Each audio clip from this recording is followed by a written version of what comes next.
নাসার একাধিক রোভার মঙ্গল গ্রহকে প্রতি মুহূর্তে নতুন করে চেনাচ্ছে, বিজ্ঞানীদের অজানা তথ্যে সমৃদ্ধ করে তুলছে।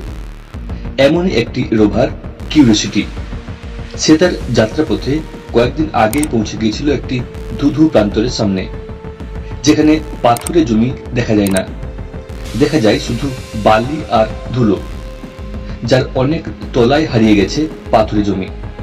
সেই প্রান্তরকে বিজ্ঞানীরা বলছিলেন বক্স ওয়াক প্রান্তর। এরকম বলার কারণ রয়েছে। এখানে বালির উপর তাকালে মনে হবে যেন ধুলোর উপর মাকড়সার জাল আঁকা রয়েছে। এই প্রান্তর নতুন করে মঙ্গলকে চেনায়। এমন স্থানও যে মঙ্গলে রয়েছে তা জানতে পারলেন বিজ্ঞানীরা। যে কোনো স্থানকে বহু দূর পর্যন্ত পর্যবেক্ষণ করতে হলে একটু উপরে উঠতে হয়। উঁচু থেকে অনেক কিছু পরিষ্কার দেখা যায়। সেটাই এবার করে ফেলল কিউরিওসিটি।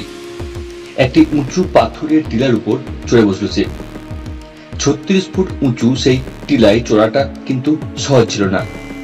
বিজ্ঞানীরাও যথেষ্ট চিন্তায় ছিলেন, যানটি এই উচ্চতা ছুঁতে পারবে তো?